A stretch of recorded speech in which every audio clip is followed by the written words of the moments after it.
Hi అండి, welcome to my చిన్నారి channel. ఈరోజు కర్రీ ఏంటంటే చామదుంపలు కోడిగుడ్లు పులుసు పెడుతున్నానండి. దానికి కావాల్సింది ఉల్లిపాయలు, చామదుంపలు, కోడిగుడ్లు, టమాటాలునండి. దానికి చింతపండు కూడా కావాలి కదండి, చింతపండు కూడా నానబెట్టుకుంటున్నాను. కోడిగుడ్లు వేయించుకోవడానికి ఆయిల్ అయితే వేసుకుంటున్నానండి. ఆయిల్ అయితే వీటైందండి. దీంట్లోకి కొంచెం అంత పసుపు వేసుకుంటే గుడ్లు అంటుకోవండి. కొంచెం పసుపు వేసుకోవాలండి. ఇప్పుడు గుడ్లు కూడా వేయించుకుందామండి. కోడిగుడ్లు అంటే వేయించుకొని పక్కకు తీసుకున్నానండి. దీంట్లోనే కొంచెం అంత ఎండ్రాయిలు, ఉల్లిపాయ ముక్కలు కూడా వేసేసుకోవాలండి. ఉప్పు వేసుకుంటే ఉల్లిపాయలు అనేది త్వరగా మగ్గుతాయండి, అందుకు ఉప్పు వేసుకుంటున్నానండి. సరిపడంత ఉప్పు వేసుకోండి. మూత పెట్టుకుని కొంచెంసేపు మగ్గించుకోవాలండి. ఉల్లిపాయలు మగ్గే లోపల చింతపండు పులుసు కూడా తీసుకుని పక్కన పెట్టేసుకోవాలండి. ఇంకా కొంచెం అంతా మగ్గాలండి ఉల్లిపాయ, ఇంకా కొంచెం మగ్గితే సరిపోతుంది.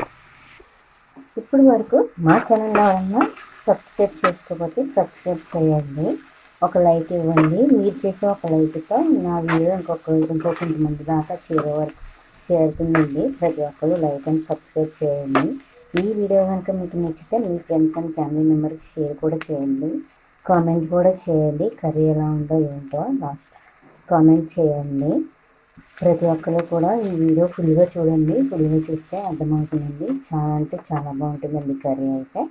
ఇంట్లో కూడా ఒకసారి ట్రై చేయండి. మా ఛానల్ నేమ్ వచ్చేసి చిన్నారి ఛానల్ అండి. దీంట్లో టమాటా ముక్కలు కూడా వేసుకోవాలండి. టమాటా ముక్కలు కూడా వేసుకుంటే పులుసు అనేది చాలా టేస్టీగా ఉంటుందండి. ఇవి కూడా బాగా మగ్గించుకోవాలండి. మూత పెట్టుకుని బాగా మగ్గించుకోవాలండి టమాటా ముక్కలు అయితే మగ్గిపోయినాయండి. ఇందులో కొంచెం అల్లం వెల్లుల్లి పేస్ట్ వేసుకుంటే పులుసు టేస్ట్ అనేది బాగుంటుందండి. కొద్దిగా అది మీకు ఇష్టమైతే వేసుకోండి, లేదంటే స్కిప్ చేసేయండి. బాగుంటుంది, చాలా అంటే చాలా బాగుంటుంది కాబట్టి నేను వేసాను. అదే వేసుకోండి, లేకపోతే స్కిప్ చేసేయండి. ఇది కూడా అల్లం వెల్లుల్లి పేస్ట్ వేసిన తర్వాత కొంచెంసేపు అనేది మగ్గనివ్వాలండి. లేదంటే అల్లం వెల్లుల్లి పేస్ట్ వాసన వస్తుంది కదండి, బాగోదు. ఇందులో కొంచెం కారం వేసుకుంటున్నానండి. సరిపడంత కారం వేసుకోండి. పులుసుకి కొంచెం కారం ఎక్కువ పడుతుంది కాబట్టి చూసుకొని వేసుకోండి. మీ ఇంట్లో కారం ఎంత తింటారో దాన్ని బట్టి మొత్తం కారం వేసుకోండి. ఇందులో ఇప్పుడు చామదుంపలు వేద్దామండి.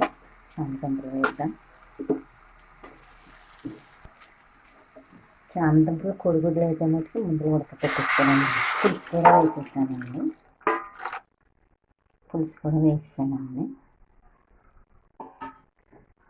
పులుసు అయితే మరుగుతుందండి. ఇంకా కొంచెం సేపు ఉంటే పులుసు కూడా బాగా మరుగుతుందండి. ఇలాగనే మనం కోడిగుడ్లు కూడా వేసుకుందామండి. కోడిగుడ్లు కూడా పులుసు పట్టి బాగుంటుంది. కొంచెం అంతా కరివేపాకు కూడా వేసుకోవాలండి. కరివేపాకు కూడా చాలా అంటే చాలా మంచిది కదండి. కలకైతే చాలా మంచిది కదండి. ప్రతి ఒక్కరు కూడా కరివేపాకుతో చేసే తినండి. ప్రతి ఒక్కళ్ళు చాలా అంటే చాలా మంచిది. ఇప్పుడు పిల్లలకు కూడా అలవాటు చేయండి కరివేపాకు అనేది. చాలా అంటే చాలా మంచిది. ఇంకా కొంచెం సేపు ఉంటే కర్రీ అయితే రెడీ అయిపోతుందండి. చామదుంపల పులుసు అనేది ఈ టైంలోనే తింపేసుకోవాలండి. అది చామదుంపలు లేదంటే చామదుంపలు ఇంకా దగ్గరకు అయిపోతుందండి. ఇంకో కొంచెం సేపు ఉంటే దగ్గరకు అయిపోతుంది పులుసు. తిన్నాకైతే బాగోదండి, గట్టిగా ఉంటుంది. ఈ టైంలోనే తీసుకుంటే చాలా అంటే చాలా బాగుంటుందండి. చామదుంపలు కోడిగుడ్లు పులుసు అయితే రెడీ అయిపోయిందండి. ఈ క్వాంటిటీలోనే దింపేసుకోవాలండి, లేదంటే బాగోదు, గట్టిగా అయిపోతుంది. ఇలా అయితే చాలా అంటే చాలా బాగుంటుందండి. ఇప్పటి వరకు మా ఛానల్ ఎవరైనా సబ్స్క్రైబ్ చేసుకోకపోతే సబ్స్క్రైబ్ చేసుకోండి. ఈ వీడియో కనుక మీకు నచ్చితే మీ ఫ్రెండ్స్ అండ్ ఫ్యామిలీ మెంబర్కి ఈ వీడియోని షేర్ చేయండి. కామెంట్లో కామెంట్ కూడా చేయండి కర్రీ ఎలా ఉందో. ఒక లైక్ ఇవ్వడం మట్టుకి మర్చిపోకండి. ప్రతి ఒక్కరు మా ఛానల్ని సబ్స్క్రైబ్ అయితే చేసుకోండి.